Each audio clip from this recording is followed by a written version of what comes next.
नमस्कार दोस्तों, मैं डॉक्टर सोनू कुमार आज फिर से बात करूंगा मज़दूरों पर।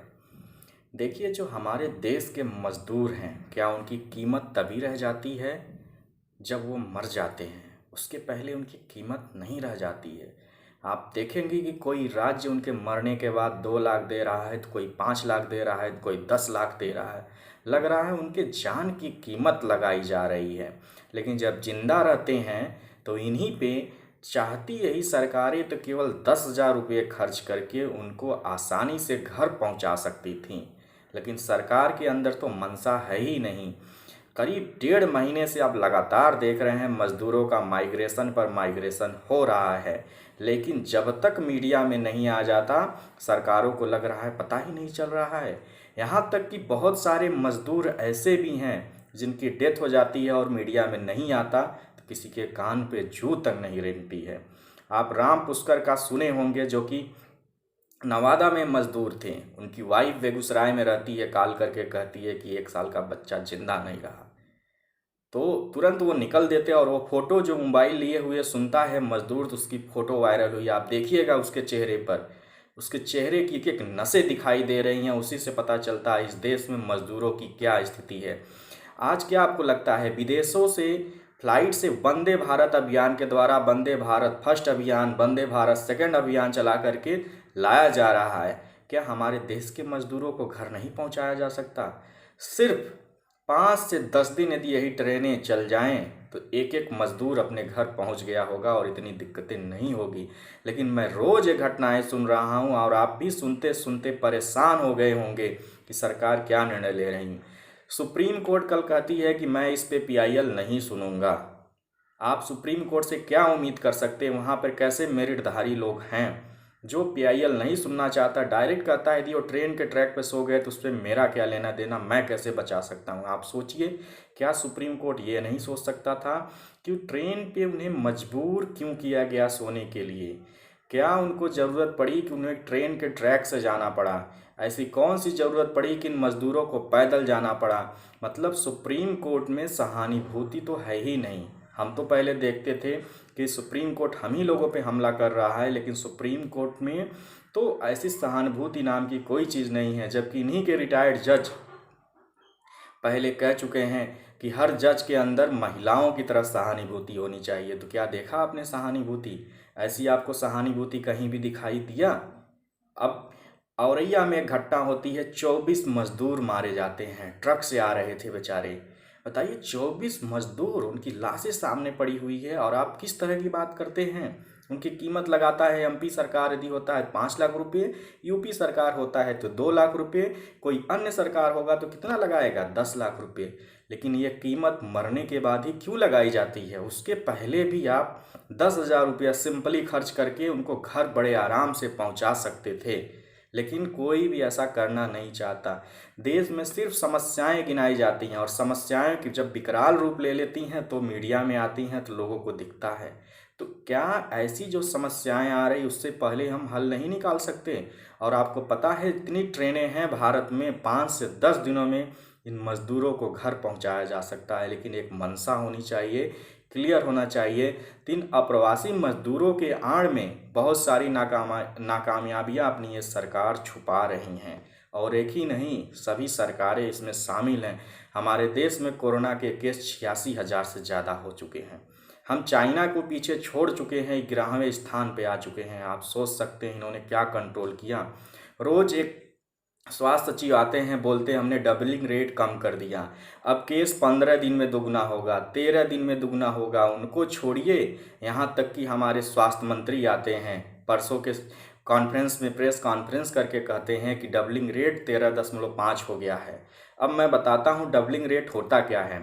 आप सोचिए, आपके पास 2 रुपया है, आप 2 दिन में 4 रुपया कमा ले रहे हैं, 3 दिन में 8 रुपया, तीसरे दिन हो जा रहा है। मतलब हर दिन आपका डबलिंग रेट है स्टार्टिंग में। लेकिन आप सोचिए आपके पास 10 लाख रुपया है और अगले दिन ही 10 लाख रुपया हो, 10 दिनों में 20 लाख रुपया हो रहा है, मतलब डबल हो रहा है। तो आप इससे खुश होंगे कि 2 रुपये से खुश होंगे? तो सरकार सिर्फ इस बात का पीठ दबदबा रही है कि आज हमारे पास 86,000 केस हैं, ये 13.5 दिन बाद डबल होगा।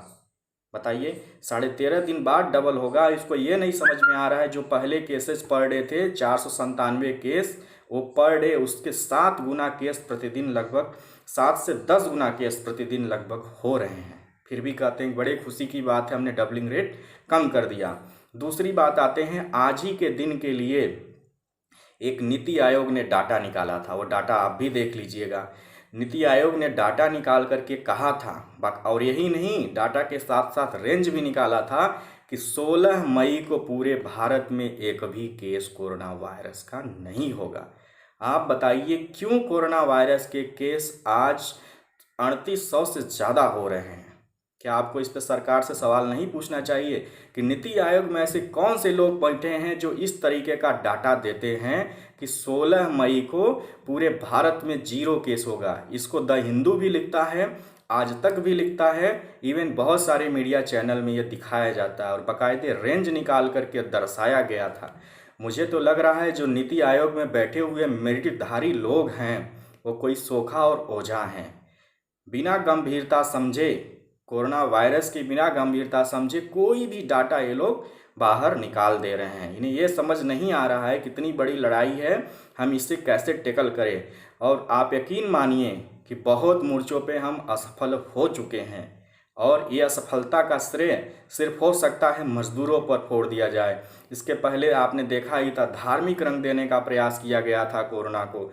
तो ये सरकार की बहुत सारी चालें चल रही हैं और डेली आप शाम को देखते हैं कि अपनी फाइनेंस मिनिस्टर आती हैं और समझाती हैं, पता नहीं कौन सा डाटा समझा कर चली जाती हैं कि लोगों को समझ नहीं आता। हर शाम को प्रेस कॉन्फ्रेंस आकर के करेंगी ही करेंगी। अरे जो भी मैटर है, इन्होंने एक दिन कहा कि 3 लाख का ऋण बिना हम किसी गारंटी के देंगे। आप एक नाम लिख करके दे दीजिएगा अपने गांव के जिनको बिना गारंटी का 3 लाख का ऋण मिला हो। मैं भी उसी ग्रामीण परिवेश में रहता हूँ। ये बताती हैं कि 71,738 टन दालें बांट दी गई हैं, लेकिन मेरे जानने में जितनी भी ग्राम सभा हैं, मेरे जितने भी अपने लोग हैं, किसी को दाल कोटे से अभी तक नहीं मिला। लगभग 10 हो सकता है आपके ग्राम सभा पे मिला हो, लेकिन मेरे यहाँ यूपी में, मैं मंत्री के शहर से आता हूँ गोरखपुर, वहाँ पे जाइए और पूछिए कितने लोगों की दाल मिली है, आप बताइए।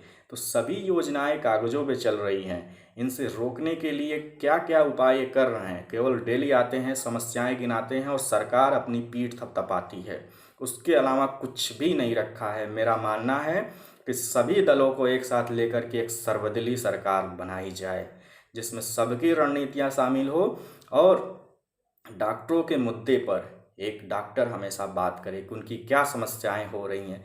दिल्ली में बसंत पूज की कल की घटना है, एक महिला डॉक्टर जो आइसोलेशन के लिए गई थी, बाहर से कुंडी लगा देता है, उसका पड़ोसी बंद कर देता है। बताइए कितना अमानवीय व्यवहार डॉक्टरों के साथ किया जा रहा है। इसका कोई हल है आपके पास? आप ऐसे समाज में आप लोग एक्सेप्ट करते हैं ऐसे लोगों को जो बदतमीजी से ज़्यादा, मतलब क्या कह सकते हैं, जो व्यक्ति कोरोना के लिए लड़ाई लड़ रहा है, आपके खातिर लड़ रहा है, फ्रंट लाइन वॉरियर है, उसके खिलाफ ऐसा बेहुदा मजाक किया जाता है। और एमपी में एक घटना अभी हुई है आज ही के दिन, एमपी में भी अप्रवासी मजदूर आ रहे थे, उसमें भी 5 लोगों की डेथ हो गई थी और तड़पती हुई लाशें वहाँ पे आप देख सकते हैं। बच्चे तड़प रहे हैं, औरतें तड़प रही हैं। क्या इनके खिलाफ कोई कार्य नहीं होना चाहिए? क्यों ये लोग मजबूर हो रहे हैं पैदल चलने को, ट्रक से आने को, जबकि आपके पास बसों की संख्या हजारों में है, आपके पास पूरी ट्रेन है, ऐसी सिस्टम है कि लगभग 1/3 भारत प्रतिदिन ट्रेनों में गुजारता था, कोई दिक्कत नहीं होती थी। तो आज ऐसा क्यों नहीं किया जा सकता? कम से कम इन्हें सही सलामत तो घर पहुंचाया जा सकता है। और क्वारंटाइन सेंटर के नाम पर गांव में भद्दा मजाक चल रहा है। मेरे गांव के लोगों को सीधे सीधे मना कर दिया जा रहा है कि आप जाइए, घर रहिए, यहाँ पे जगह नहीं है। ऐसे कई जगह क्वारंटाइन सेंटर की जो ग्रामीण में फैसिलिटी है, कोई व्यवस्था नहीं है। वहाँ पर आदमी धूप हो चाहे छाँव हो, परेशानी में बैठा हुआ है, ना खाने की सही से व्यवस्था है, ना उसे अपना नित्य कर्म करने की व्यवस्था है। तो ऐसी समस्याएं चल रही हैं। कितने क्वारंटाइन सेंटर पर आप लोगों को सूचना सरकार दे रही है कि हमने बनाए हैं, वहाँ जाइए, अपने आसपास देखिए, और तमाम वीडियो भी आ रहे हैं कि वहाँ पर क्या है, किसी का जांच तक नहीं हो रहा। प्रोफाइलैक्सिस के नाम पर, मैं ट्रीटमेंट की बात नहीं कर रहा हूँ, प्रोफाइलैक्सिस के नाम पर एक हाइड्रॉक्सीक्लोरोक्विन तक नहीं दिया जा रहा है। चलिए, बहुत सारी बातें हैं, बहुत सारी शिकायतें हैं, लेकिन हमें भी कल से ड्यूटी ज्वाइन करना है 15 दिनों के लिए।